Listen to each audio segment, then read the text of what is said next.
Desta maneira o comereis: lombos cingidos, sandálias nos pés e cajado na mão.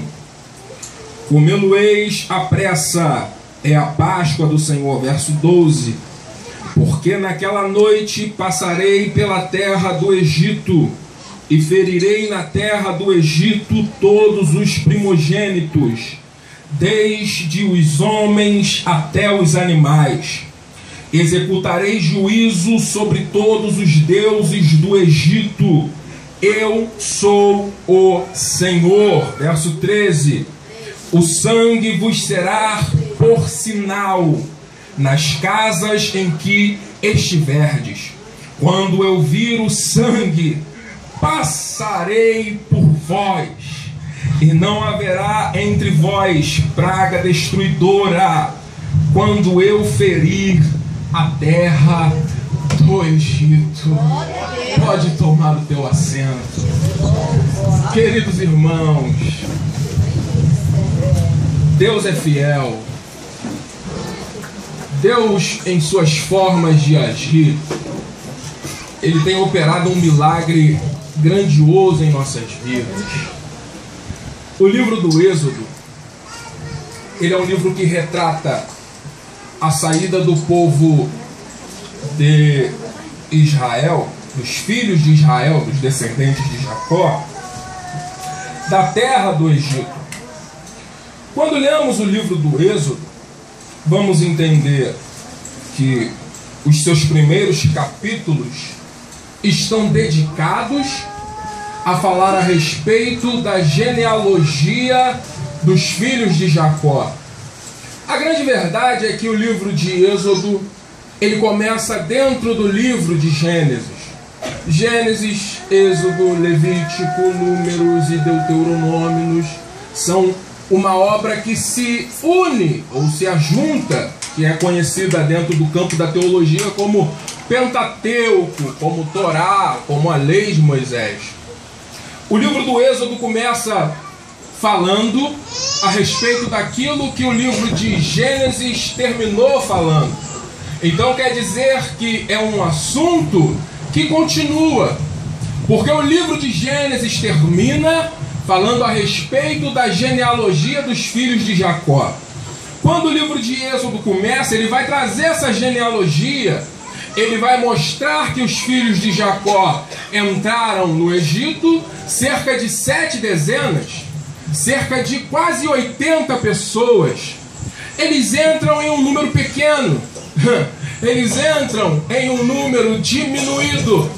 Só que o livro de Gênesis passa, José passa, aquele faraó passa, aquele tempo passa, e vão se seguir um período de aproximadamente 400 anos até começar a narrativa de Êxodo.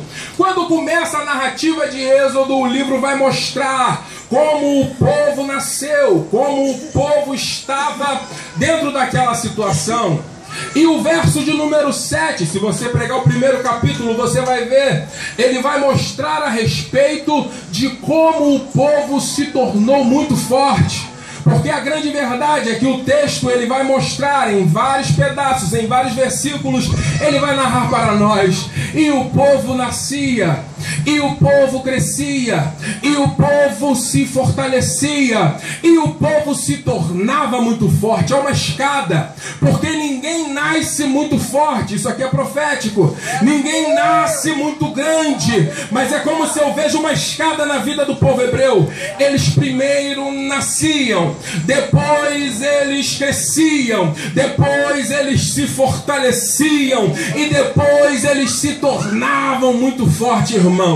É bem verdade observar que durante esse período de 400 anos a Bíblia vai mostrar que o povo vai passar por períodos muito difíceis. O povo vai passar por um período onde ele vai ser humilhado nas mãos dos faraós que vieram se levantando por sobre a dinastia do Egito. O faraó que era o monarca do Egito nos dias de Moisés, não era o faraó que era o monarca do Egito nos dias de José. Então é bem necessário entender que foram se levantando outros faraós, que que não conheceram a beneficência que José fez pela terra do Egito, que não ouviram falar daquele jovem sonhador que decifrou os sonhos de Faraó, que não ouviram falar daquele jovem que entrou na terra do Egito como escravo e foi exaltado dentro daquela terra, que não ouviram falar a respeito de uma geração que entrou pequena, mas que vinha crescendo dentro da terra do Egito. E o que eu acho mais bonito é que a Bíblia diz que quanto mais o povo apanhava, mais o povo crescia. A Bíblia diz que quanto mais o povo era humilhado, mais o povo se multiplicava. E quanto mais o povo ia passando na prova, mais o povo ia crescendo dentro daquela terra. A terra era de aflição, a terra era de perseguição. Mas sabe o que é lindo? É que para Deus não depende de circunstância, de lugar ou de momento. Para Deus não importa se mora em Londres, nos Estados Unidos, ou em São João de Meriti.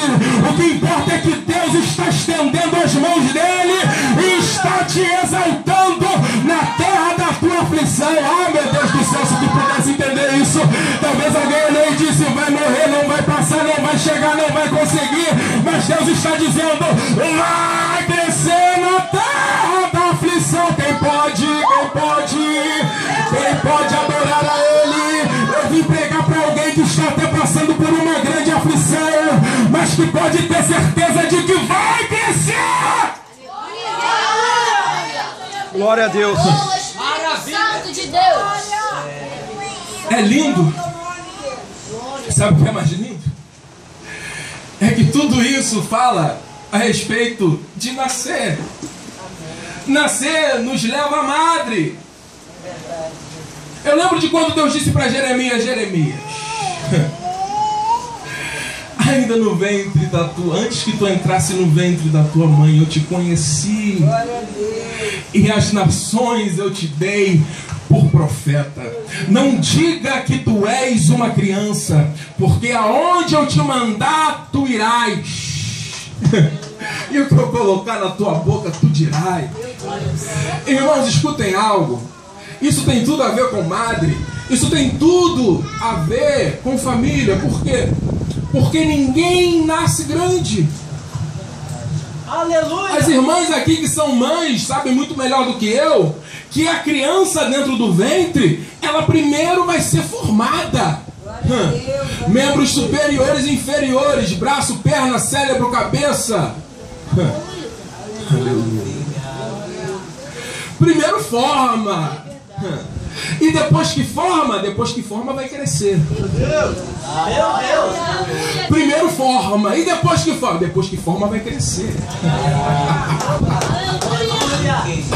Primeiro é formado o quê? Primeiro é formado o caráter.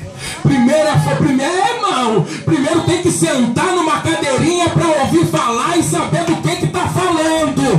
Por que eu estou falando disso? Porque isso está escrito. Irmão, primeiro tem que aprender para depois falar. Primeiro tem que formar. Depois que forma, Deus vai começar a dar o crescimento, irmão. Já pensou um juiz que não entende da lei? Ai, meu Deus do céu. Já pensou um maestro que não entende de música? Já pensou um policial que não sabe manejar sua arma? Que tragédia. Deus está colocando a gente sentado assim no deserto. Eu vejo a gente sentado, um monte de cadeirinha no deserto, e o professor Deus no quadro negro ensinando: olha, eu estou te ensinando algumas lições na sua vida, é porque eu ainda estou formando o teu ministério e você ainda não entendeu. Entende isso? Eu ainda estou formando a tua chamada e você ainda não entendeu. Tu está muito afobado para falar, tu está muito afobado para ficar na frente. Senta primeiro para aprender, para saber do que está falando. Deus está formando o teu ministério. Deus vai te levantar como missionária. Deus vai te levantar como evangelista, como cantor, como pregador que seja. Mas senta primeiro para aprender, irmão. Primeiro vai formar. Primeiro vai formar. Eis-me aqui, Senhor. Estão crescendo na terra da aflição. Esses dias estudávamos a respeito de Abacuque e entramos em um assunto a respeito de sofrimento. A gente não entende. A gente passa por tanto sofrimento, irmãos. Quem nunca sofreu, né, irmãos? Quem nunca passou por uma dificuldade na vida? Quem nunca sentiu as dores da perda? E eu gosto daquele louvor que diz: só entende das lágrimas aquele que chorou. Só sabe o que é perder quem perde. Só sabe o que é o sofrimento quem sofre. E Abacuque, se você for olhar para o livro dele, tem horário, irmão? Não, né? Se você for olhar para o livro de Abacuque, você vai ver que Abacuque, ele começa o seu livro em um debate com Deus. Deus está mostrando para ele visões, está mostrando para ele o que vai acontecer a respeito do cativeiro, e Abacuque está batendo de frente com Deus. Não está entendendo? Você lê o primeiro capítulo, você vê que ele não entende. Nos primeiros versículos ele bate de frente com Deus. Sabe o que é mais feio, irmãos?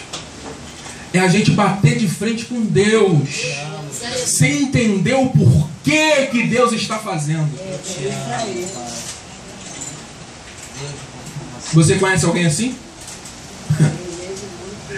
Você conhece alguém assim? Que não entende o que está acontecendo, mas quer bater de frente com Deus porque acha que precisa saber. No capítulo 1 ele bate de frente, mas no capítulo de número 2 ele diz assim: colocar-me-ei sobre a minha torre de vigia. Colocar-me-ei sobre a torre de vigia e vigiarei. Veja que verdade linda. Só entende a Deus, irmãos, só vai entender aquilo que Deus está fazendo aquele que se eleva. Irmão, olhando por baixo você não vai entender Deus. Olhando como homem, como mulher, não vai entender o que Deus está fazendo, irmãos. Olhando com a sua visão terrena e carnal, você não vai entender o que Deus está fazendo. Mas veja o que Abacuque diz: colocar-me-ei sobre a minha torre de vigia. Ele se eleva. Quando ele se eleva, ele entende o porquê que Deus estava fazendo tudo aquilo. E depois que ele se eleve, que ele entende em cima da torre de vigia, ele vai escrever também o capítulo de número 3. E veja o que ele vai dizer: porquanto ainda que a figueira não floresça. Só fala isso quem está entendendo, irmãos. Só fala isso quem está entendendo o que Deus está fazendo. Ainda que a figueira não floresça e não haja frutos na vide, o produto da oliveira minta, os campos não produzam mantimento e nos currais não haja vaca. Ele está falando que pode tudo dar errado. Olha, irmão, ele está falando que pode tudo não acontecer da maneira correta, mas a última palavra que sai dos lábios dele é: todavia eu me alegrarei no Senhor, exaltarei o Deus da minha salvação. Só fala isso quem entende, meu pastor. Só fala: meu Deus do céu, se eleve nessa tarde, se eleve para entender o que Deus está fazendo. Aleluia! Aleluia! Oh, aleluia! Maravilha, Deus! Só entende? Aleluia! Glória, glória, glória, glória, glória, glória, glória! Obrigado, Jesus. Aleluia! Eles estão crescendo na terra da sua aflição. O que eu acho mais lindo, irmãos, é que o povo está vivendo a promessa. E qual era a promessa? A promessa era de que a descendência de Abraão iria ser uma descendência muito grande. Abraão, sai da tua terra, tua parentela, da casa dos teus pais, e vai para uma terra que eu te mostrarei. Exaltarei o teu nome e farei a tua descendência como as areias do mar.